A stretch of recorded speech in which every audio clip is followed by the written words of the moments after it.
Hey guys, welcome back to Youth. If we haven't met yet, my name is Bex, and I get to work on the youth team here at Trinity. So you'll often see me around in person on youth nights, but today I get to join you in your small groups as we continue through the story. Last week, we heard the pretty crazy story of Abraham being commanded by God to take his son Isaac to be sacrificed. Then, right at the last second, God tells Abraham not to harm his son and offers him a goat to sacrifice instead. It's a rather compelling story about trusting in God. You think your family has some crazy stories? This one takes the cake. And while that's plenty enough drama for one family, it doesn't end there. At this point, Isaac is grown up and married to Rebecca, and the story picks up on page 21. It says, Rebecca gave birth to twins. Esau, the elder brother, grew up to love the outdoors and hunting. He was his dad's favorite. Jacob, the younger brother, was quiet and stayed at home. He was clearly his mother's favorite. The two boys vied for the inheritance rights, and Jacob proved to be a master manipulator and schemer. Anyone know of a set of twins? Throw a hand up in your small group if yes. I've known a few, and without fail, there is always the who is older joke, where the twin who was born just a couple minutes earlier teases their sibling incessantly about being the oldest. And I'm sure for Esau and Jacob, it was no different. The thing is, in that time, being the firstborn was actually a huge deal. It meant that most of everything their father worked for in his life and would ultimately pass on would primarily go to the firstborn, who's the oldest, and in this case, that was Esau. Those couple of minutes difference at the very beginning of these twins' lives would ultimately set the stage for years of struggle in Jacob's life. I'm sure for Jacob, that must seem pretty unfair. Could you imagine the most important race of your life and it happens while being born? Not a lot of time to prepare. And then as you grow up, your dad favors your older brother your entire lives. Super unfair. I remember in high school, there was this one class where some friends were goofing off and the whole class was snickering and the teacher was getting frustrated, being completely unable to get the situation under control. One of the students in the midst of this ended up falling out of their desk, papers flying, and we all laughed. The thing is, my laugh is not like a regular laugh. It is loud. When I laugh in a Walmart, you can find me from multiple aisles over. Well, not only were the two problem students sent off to the principal's office, I was too. All of the students looked shocked, wondering why I was being sent off when I had nothing to do with it. And I tried to reason with the teacher, but no luck. That was unfair. God gave me this laugh that's louder than everyone else's, and now it's getting me sent to the principal's office. We all have a story like that of when something feels really unfair. Take a couple moments in your group and share a story of when something unfair happened to you or someone you know.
As Jacob and Esau grew up, Jacob always envied his older brother, and as a result, he became deceitful and manipulative.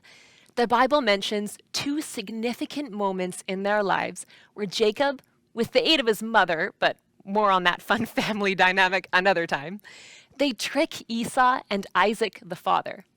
The first moment is tricking Esau into selling him his inheritance. Now, either Esau isn't the brightest guy, or maybe his arrogance blinds him a bit and he acts indifferent about his inheritance. But one day, he's really hungry, so he sells his rights of his inheritance to get this for a bowl of soup to Jacob. Oops would be an understatement. The second moment just adds insult to injury. Now that Jacob has the rights to Esau's inheritance, his greed, it doesn't stop there. He wants the greater blessing too. See, in those times, it was customary for the father to give a word of blessing to the oldest son. So, Jacob tricks their dad in his old age by passing himself off as Esau to him while he's practically blind because he's so old. So their dad falls for it and gives over the greater blessing to Jacob, believing he's Esau. This sets Esau over the edge, and he is filled with so much anger and rage that he decides he's going to kill Jacob.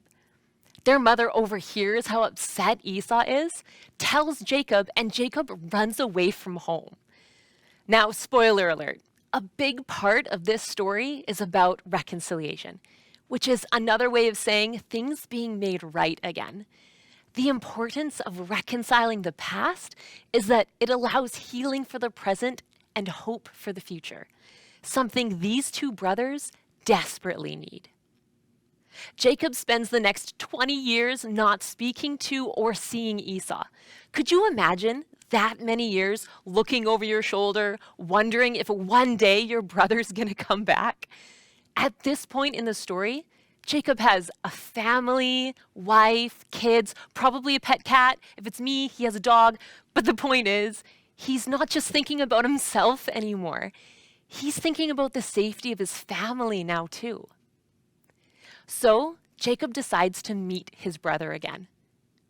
Don't miss that. This is a big decision. Deciding to make right with things that we've done wrong in the past, it's hard. It requires humility and it takes a lot of courage. It means being real with ourselves and identifying what we've done wrong so we can make amends. It also means that we risk apologizing and not knowing how they'll respond or if they'll choose to forgive us. Have you ever been nervous to apologize to someone? So the first thing Jacob does is send word ahead to Esau about their meeting through some messengers. They come back and essentially they tell Jacob, yeah, Esau's on his way. And with 400 other guys. So Jacob is a little freaked out because he's assuming Esau's on his way with a small army, presumably to destroy him, his family, and all his people, and his cat, but he probably has a dog. I digress. Okay, but seriously, when someone is wronged, it doesn't always just affect that person. It can have a ripple effect of hurt through families and friendships. Something that happened to your grandparents may have affected your parents, and consequently, you and your brother or sister. But now, think about a moment when reconciliation has happened. Maybe your parents had a big fight, but they talked it out and apologized. Maybe a friend hurt you, and things were hard for a while, and not just for you guys, but for your whole friend group. Everyone feels like they have to pick sides, and it's this whole messy thing. But when you reconcile and come back to right relationship, there's healing that happens in that moment. Alan Patton, who was an author and activist, said, "It is not forgive and forget, as if nothing wrong had ever happened, but forgive and go forward, building on the mistakes of the past and the energy generated by reconciliation to create a new future." I love that quote. We all know it doesn't really make sense to forgive and forget. If I approach a dog too quickly and it startles him, the dog bites me, I'm not going to forgive the dog and then forget it bit me.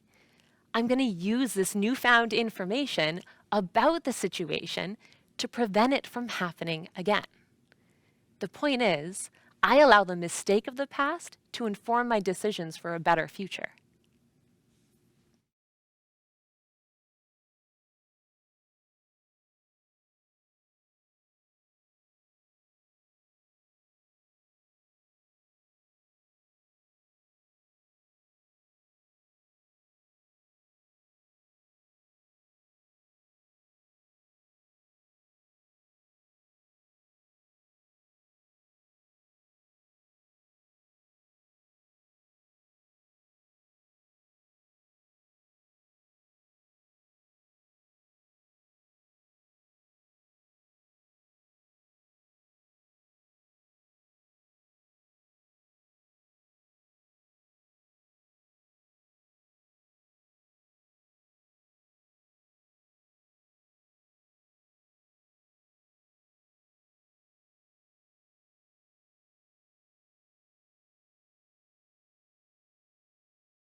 So Jacob finds out that Esau's on his way, and it's not looking so good.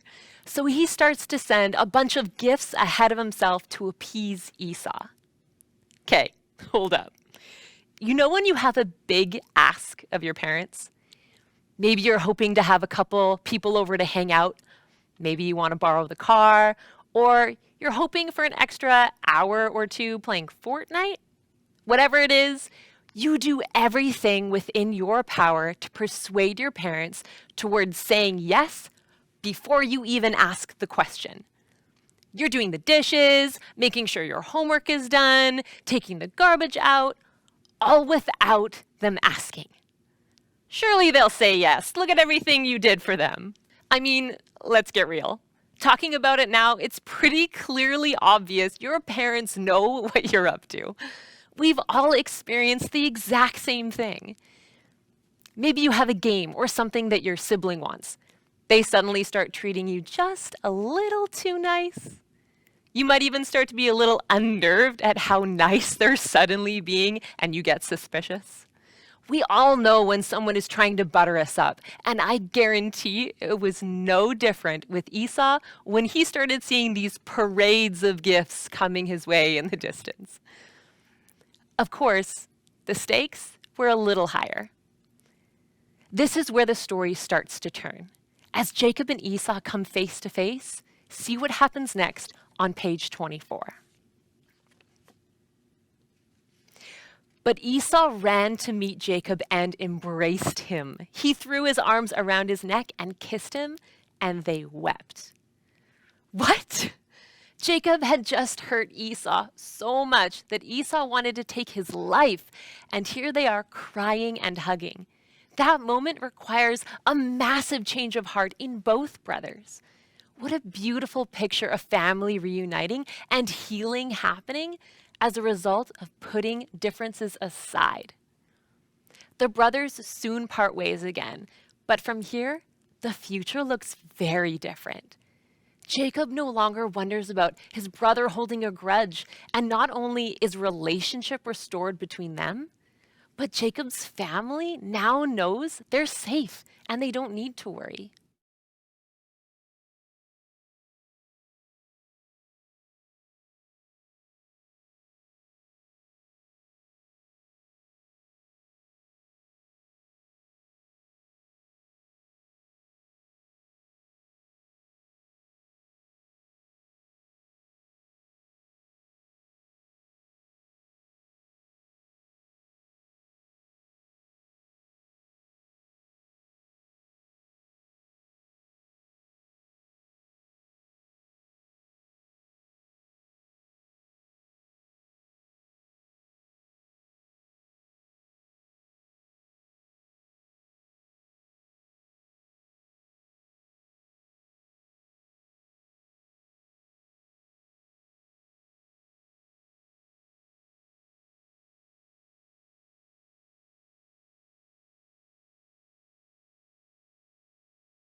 Years prior to the story of Jacob and Esau, God made a promise to Isaac, their father.